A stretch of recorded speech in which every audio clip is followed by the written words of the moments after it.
Kicked out of home at 17, without any support. You won't believe what happened next. I don't know exactly when I started to feel like I no longer belonged in that house. Maybe it was during some silent dinner, while my father complained about my posture, and my mother looked at me as if I were a walking disappointment. I was the son who didn't fit in, the one who questioned too much, the one who wanted to live outside the perfect framework they so often displayed to others, while my peers dreamed of university entrance exams and prestigious careers. I dreamed of something simpler, but one that made my heart beat faster. Building things with my hands.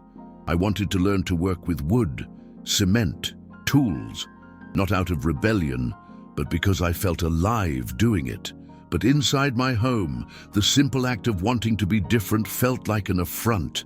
Everything was a reason for discussion, and I felt like a stranger in my own home, trying to breathe amidst the suffocating expectations that never felt like mine. My name is Bernardo, and I was 17 when I realized my life was being planned without my input. My father, Carlos, was always a strict man, the kind who believed success was measured by titles and stability. For him, the only way to succeed was to attend a prestigious college, wear a suit, and work in an office. My mother, Helena, was different, but no less harsh. She manipulated with sweet words laced with venom, always reminding me of how much she had sacrificed to give me everything. And then there was my sister Lucia, who never got involved. She lived in her own bubble, accustomed to comfort and attention, while I was constantly criticized for every little choice.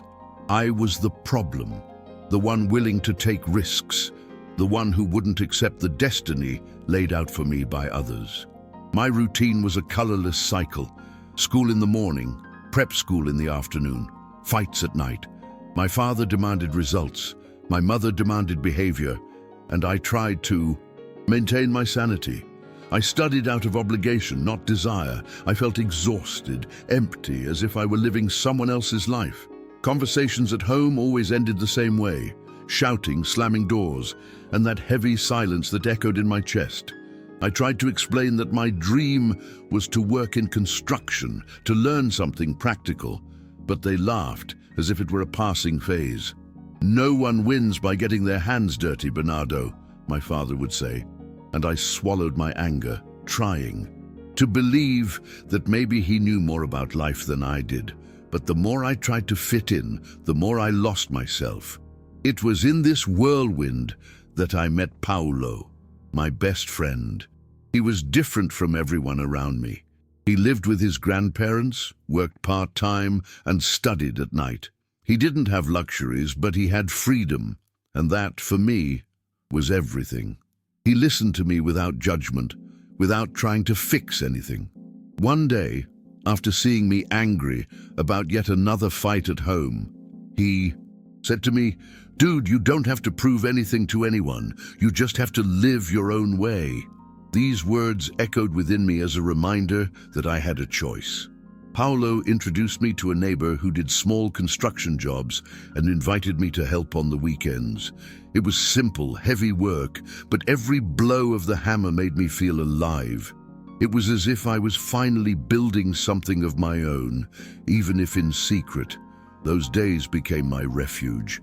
While my parents thought I was in prep school, I was learning how to mix cement, build walls, and fix what was broken. And ironically, the more I built, the more I realized how much my house was crumbling. One day, I returned with dirty hands and a sincere smile. My mother noticed and asked where I was. I told the truth, and the silence that followed was more frightening than any scream. When my father found out, my silence felt like a crime. The tension at home began to build in a way I had never imagined. Each morning felt like a silent battle. My father, Carlos, stared at me as if constantly evaluating my loyalty, my intelligence, my morals. My mother, Helena, dropped indirect remarks that burned hotter than any open argument. And my sister, Lucia, simply watched, never getting involved, leaving me alone against a wall of criticism and pressure. Every choice I made was questioned, and even my small victories were devalued. I wanted to study something I truly cared about, to work in construction, to learn and grow, but they seemed to see only a threat to what they considered the perfect future. The feeling of not belonging, of not being understood, grew with each passing day, and I began to wonder if there was truly anywhere in the world where I could be myself, without guilt or shame. My secret work with the neighbors. Construction site became my only respite. Every wall built, every measurement taken, every hammer blow was a step toward myself, an escape from the emotional prison my home had become. But the freedom I felt outside also made me more vulnerable inside. The first time my father found out, the explosion was monumental. He screamed, accusing me of disrespecting the family, of disregarding the effort he and my mother had made for me. My room became a silent battlefield, filled with slamming doors and disapproving looks. I just wanted to be heard, to be acknowledged, but the words that came out of my mouth seemed to fall into a void, and I began to feel that perhaps the only way out was to actually leave. During that time, my relationship with Marina, my love interest, became an unexpected source of support. She wasn't just someone I liked. She was someone who truly understood my frustrations, who believed in me when I doubted myself. Our meetings were rare and discreet, but each conversation made me realize that I could dream without guilt, that I could chart my own path without fear of failure. Her presence gave me the strength to face the humiliations at home, reminded me that there was a world beyond my family's constant judgment. I began to see that my anger and frustration could be transformed into motivation, and that the weight of family expectations didn't have to define who I was or who I would become. But the tension reached a peak when my father decided I could no longer stay home. It wasn't an argument, it wasn't a fight, it was a sentence. He said I needed to learn the responsibility of choosing my own path, that I was being childish and ungrateful. My mother agreed, maintaining her manipulative and critical tone, making it clear that my wishes weren't important, that I only had value when I obeyed. My sister didn't even try to intercede. I was literally thrown out of the home that was supposed to be my safe haven. In that moment, I felt fear, anger, pain, a mix so intense it felt like my heart would burst. Everything I knew was being ripped away from me, and I didn't know if I could survive this feeling of emotional abandonment.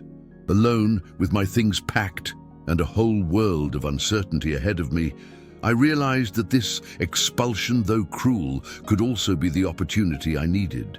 I could finally seek the freedom I'd always dreamed of, but it would require courage, effort, and resilience like never before.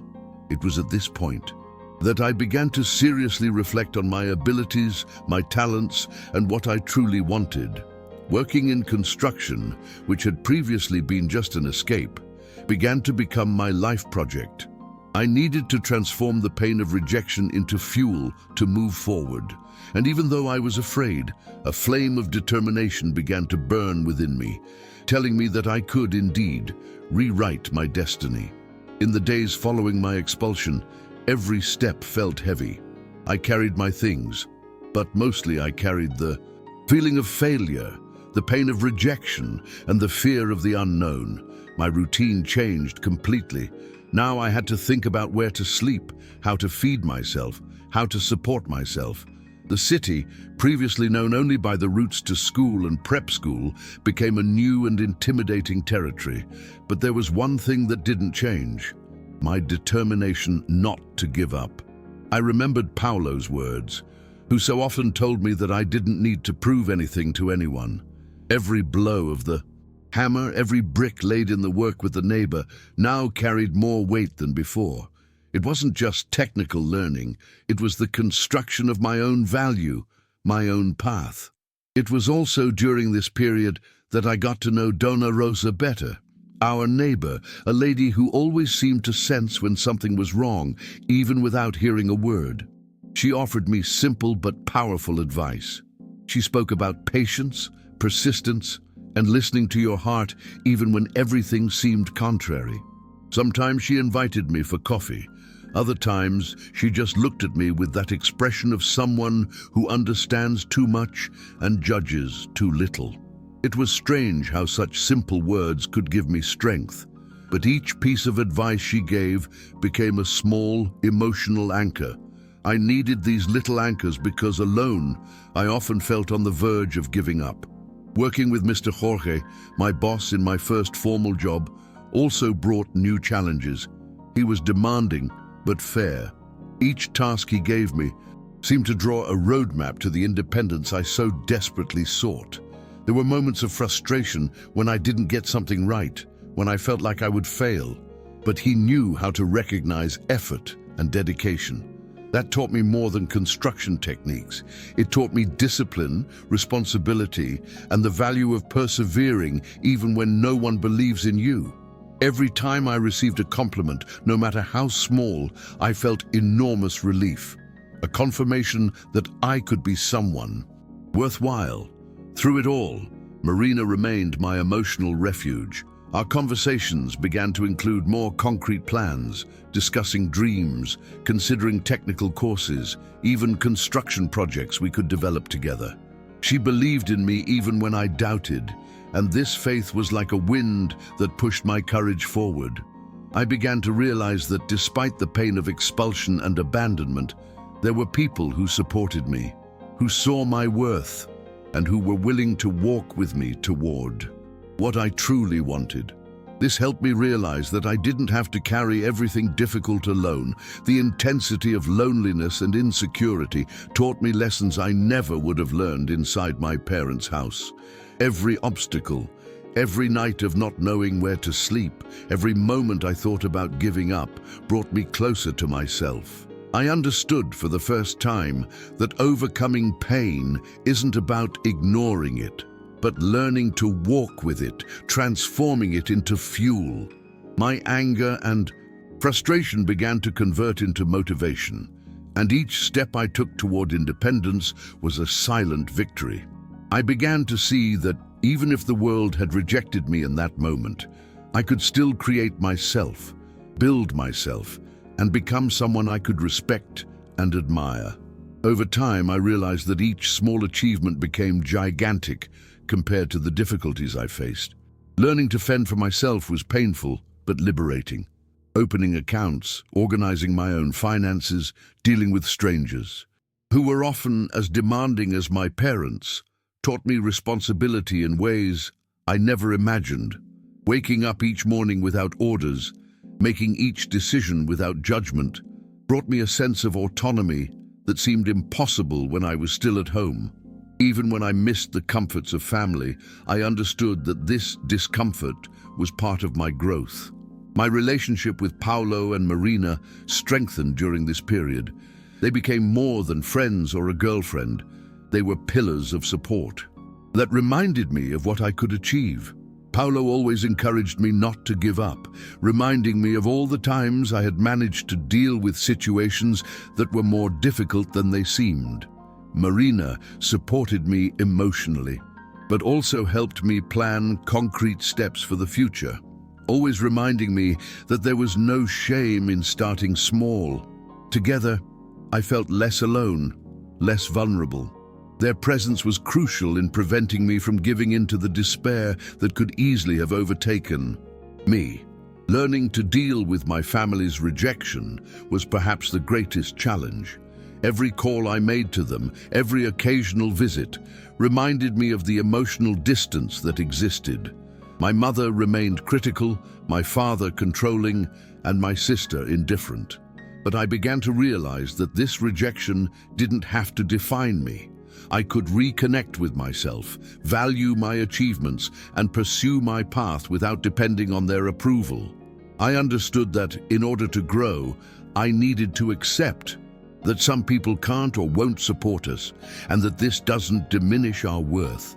Working with Mr. Jorge, my dedication began to shine through. He offered me bigger projects, greater responsibilities, and with each task well completed, my sense of competence grew. It wasn't just about making money, it was about proving to myself that I was capable of taking on challenges, learning quickly, and producing results that previously seemed impossible. Each completed project reminded me of what I truly wanted: to build something tangible, to create with my own hands, to feel proud of my effort. That sense of accomplishment began to fill the gaps left by my family's criticism and rejection. Looking back and realizing the distance I'd come to that point was surreal. From a pressured, suffocated, and rejected teenager, I became someone who finally breathed freely, even though I still carried scars.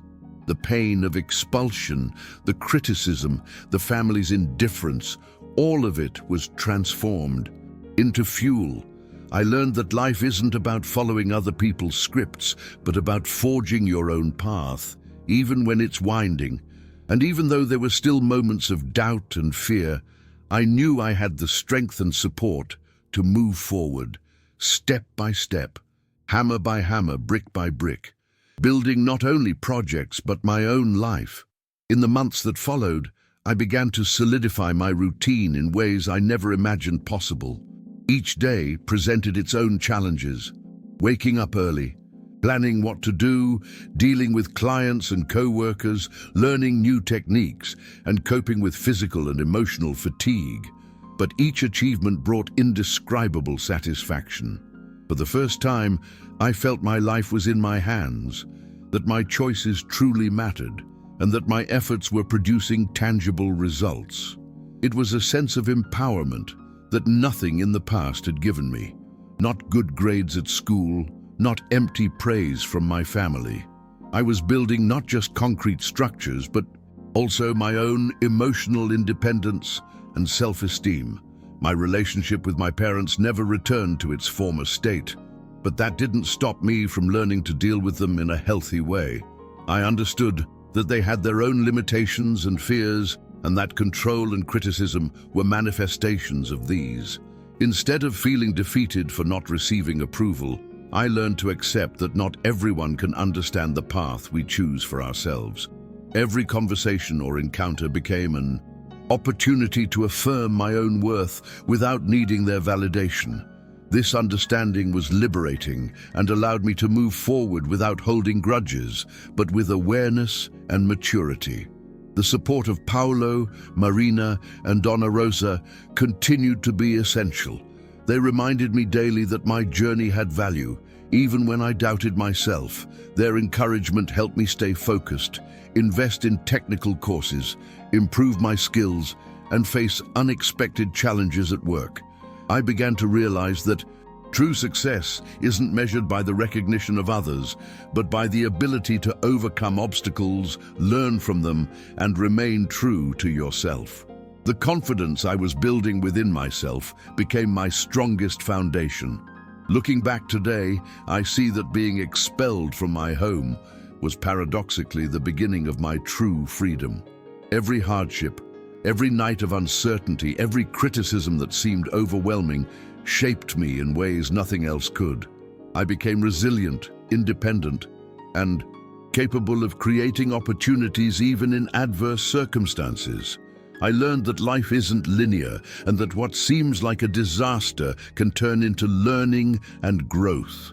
I transformed pain and frustration into determination, and that is the greatest victory anyone can have. The ability to rise up and move forward, even when all paths seem closed. The story doesn't end perfectly or with all its problems resolved. I still struggle with moments of doubt, longing for what could have been, and the complexity of family relationships. But today I know I can support myself, choose my path, and transform my life with effort and courage. The work I do every day, both at work and within myself, is proof that even in the face of rejection and adversity, it's possible to bounce back. This is the message I want to share. You can find strength within yourself, and even when the world seems closed, there's always a way to build your own future.